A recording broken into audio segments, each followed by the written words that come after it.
Welcome to travel with glam girl. And आज मेरा जो ट्रैवल है वो है एक मध्य प्रदेश के हिस्टोरिकल प्लेस पे जो है मांडव। और बहुत ही ऐतिहासिक प्लेस है, बहुत ब्यूटीफुल से फोर्ट्स हैं जिन्हें आज मैं एक्सप्लोर करूँगी। प्लेस को अच्छे से जानने के लिए पहले ये ट्रेलर देखना बनता है।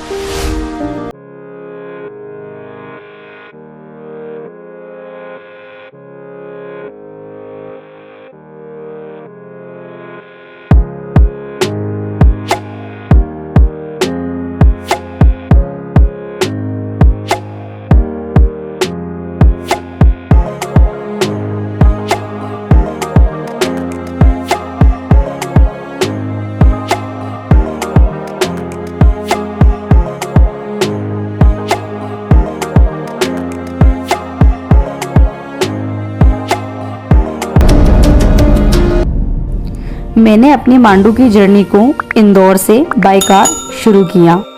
मांडू इंदौर से लगभग 100 किलोमीटर की दूरी पर सिचुएटेड है।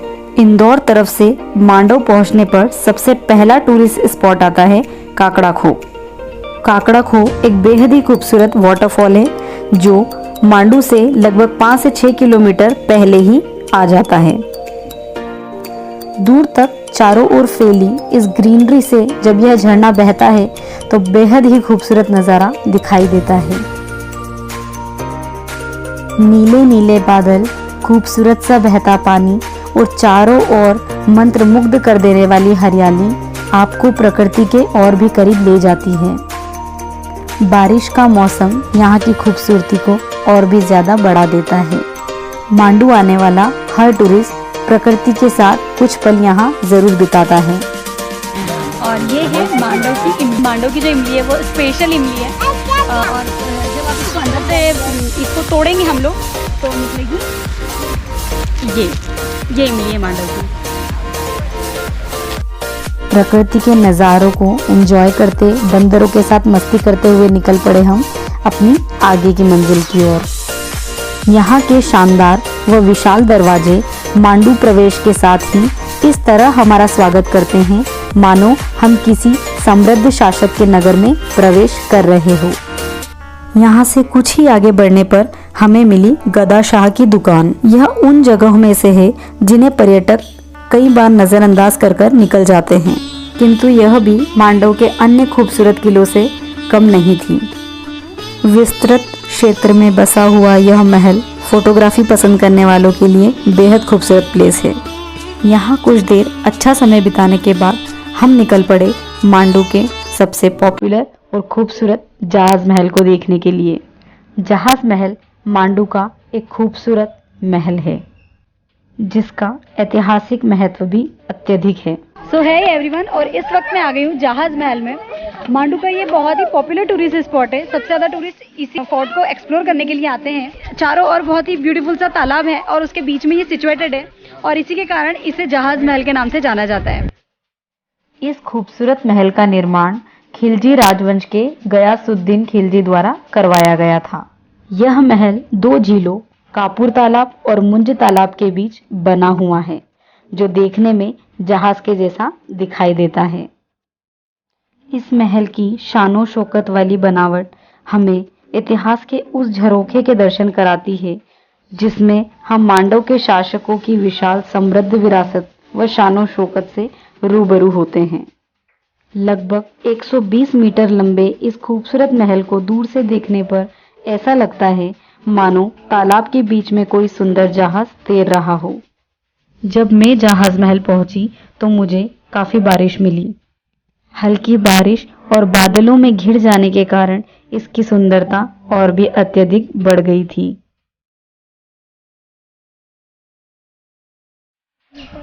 जहाज महल के ऊपर आने पर आपको कपूर तालाब का बहुत ही ब्यूटीफुल नज़ारा यहाँ से दिखाई देगा। एक्चुअली वेदर बहुत ही बढ़िया हो चुका है, बारिश हो रही है हल्की सी और इसमें मांडव और भी ज़्यादा ब्यूटीफुल लग रहा है अभी। तो आप देखो बहुत ही ब्यूटीफुल सा नज़ारा है, यहाँ से सारा नज़ारा बहुत ही ब्यूटीफुल है। यहाँ आने पर यहाँ के बेहद खूबसूरत नज़ारे देखने के बाद आप सच में समझ जाएंगे कि मांडू मध्य प्रदेश के खजाने का बेशकीमती मोती है। इस महल की वास्तुकला में 2 मंजिला इमारत, कई खंबे, मेहराब और खपरेल की छत बनी हुई है। यह महल फोटो खींचने के शौकीन पर्यटकों को अवसर प्रदान करता है। ऊपर से देखने पर झीलें मनोरम दृश्य देती है। इस महल में बने हुए कई फव्वारे, कैनाल और स्विमिंग पूल यहाँ के वैभव और विलासता भरे जीवन को दर्शाते हैं।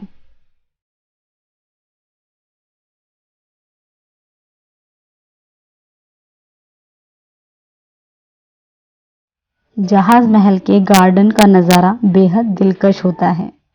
इसके बाद मैं चल दी जहाज महल में स्थित हिंडोला महल। एंड ब्यूटीफुल जहाज महल के ही अंदर आपको हिंडोला महल मिलेगा।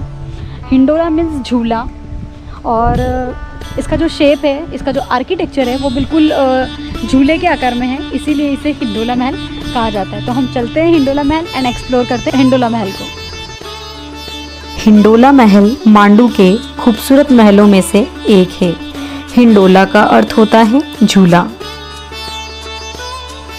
महल की दीवारें कुछ झुकी होने के कारण यह महल हवा में झूलते झूले के समान प्रतीत होता है, अतः इसीलिए इसे हिंडोला महल के नाम से जाना जाता है। यहाँ के सुंदर कॉलम इसे और भी खूबसूरती प्रदान करते हैं। इस महल के पश्चिम में कई छोटे बड़े सुंदर महल है। इसके समीप ही चंपा बावड़ी भी है। यह एक अत्यंत अनोखी बावड़ी है। यूं तो यह किसी भी अन्य बावड़ी के समान एक बड़ा कुआं है जिसमें वर्षा का जल भरता है, किंतु इसकी संरचना अत्यंत कलात्मक है। इस कुएं के चारों ओर महल के आवासीय कक्षों की 4 मंजिलें निर्मित हैं। इसी परिसर में कई और छोटे और बड़े महल भी स्थित हैं। खूबसूरत जहाज और हिंडोला महल के बाद मैं पहुंच गई यहाँ की जामी मस्जिद में। सो है एवरीवन, इस वक्त मैं आ गई हूँ जामी मस्जिद में और अब एक्सप्लोर करते हैं ये जामी मस्जिद। मांडव की ऐतिहासिक धरोहरों में जामी मस्जिद सबसे खूबसूरत, बड़ी और पुरानी इमारत है। इसका निर्माण होशंग शाह के समय शुरू हुआ था। यह इमारत धरातल से करीब 4.6 मीटर ऊंचे चबूतरे में बनी हुई है। इस इमारत की सबसे बड़ी खासियत इसकी सादगी में समाहित है। और आप मेरे पीछे देख सकते हैं, यहाँ पर जो सुल्तान होते थे वो बैठते थे। मस्जिद में शाही इमाम के लिए ऊंचे सिंहासन के साथ ही महिलाओं और मेहमानों के लिए कई कक्ष बने हुए हैं। मस्जिद में हवा और रोशनी का खासा ध्यान रखा गया था। एंड इधर है होशंग शाह जाने का रास्ता एंड मैं जा रही हूँ अंदर। बहुत ही सकरी गली है ये और अंधेरा है बहुत, आपको मैं दिख भी नहीं रही होगी। हाँ, बट अब उजाला हो गया और मैं बाहर की साइड। परमारों के बाद मांडव का पहला सुल्तान शासक होशंग शाह को माना जाता है। होशंग शाह का मकबरा देश में संगमरमर से बनी पहली इमारत है।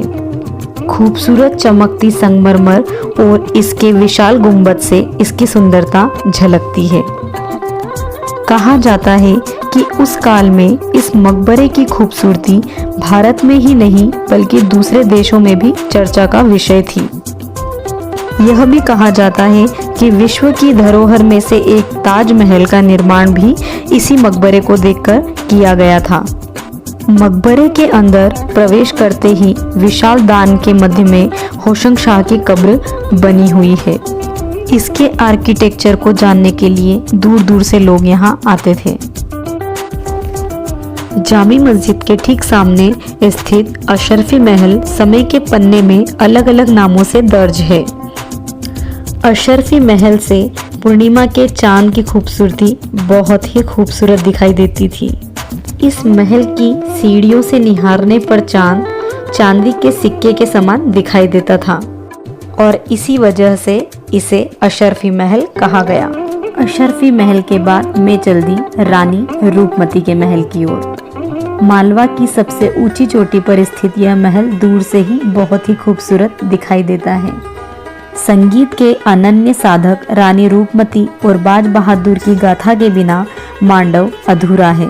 रानी रूपमती के बारे में कहा जाता है कि कि जब वह राग मल्हार छेड़ती थी तो आसमान में बादल घुमड़ने लगते थे।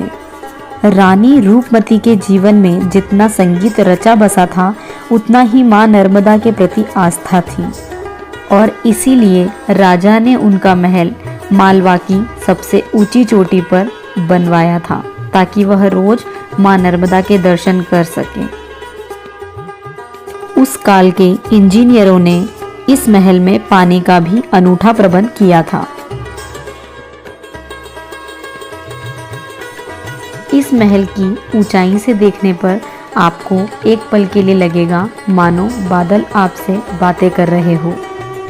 बारिश में पानी भरे बादल ऊंचे महल पर मौजूद पर्यटकों को भिगोकर निकल जाते हैं और यह अनुभव बेहद रोमांचकारी होता है। मनोरम दृश्यों के साथ ही यह महल अपने बेहद खूबसूरत आर्किटेक्चर के लिए भी प्रसिद्ध है। महल की दीवारों को देखकर लगता है मानो यह अमर प्रेम कथा सुना रही हो। और एक बहुत ब्यूटीफुल सा गार्डन भी मुझे दिखा है यहाँ पर, काफ़ी ग्रीनरी है इस गार्डन में और क्लाउड्स, गार्डन एंड ये फोर्ट अमेजिंग है, बहुत ही अच्छा कॉम्बिनेशन है।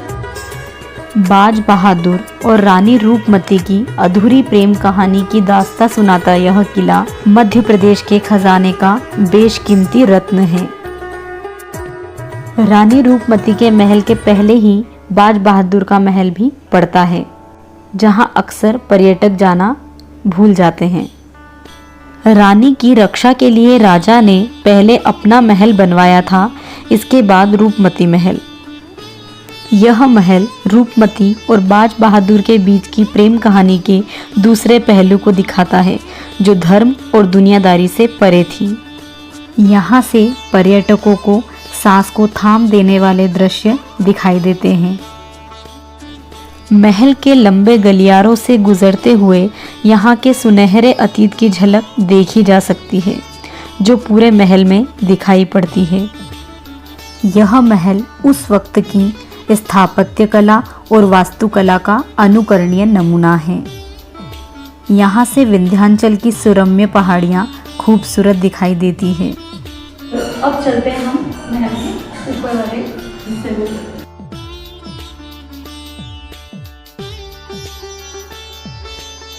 एंड मेरे पीछे आप वो जो महल देख रहे हैं वो रानी रूपमती का महल है और ये बाज बहादुर का महल है। और यहाँ से रानी रूपमती जो थी वो नर्मदा को जल अर्पण करती थी, फिर ही भोजन करती थी, इसीलिए वो महल इतनी ऊंचाई पे बना है। और ये बाज बहादुर का किला है जो कि काफ़ी ब्यूटीफुल है। तो अगर आप रानी रूपमती महल पे आ रहे हैं तो आप बाज बहादुर के किले पर भी ज़रूर रहिएगा। रानी रूपमती और बाज बहादुर के संगीत से पूरा मांडव झूमने लगा, जिसका साक्षी बना यह बाज बहादुर महल।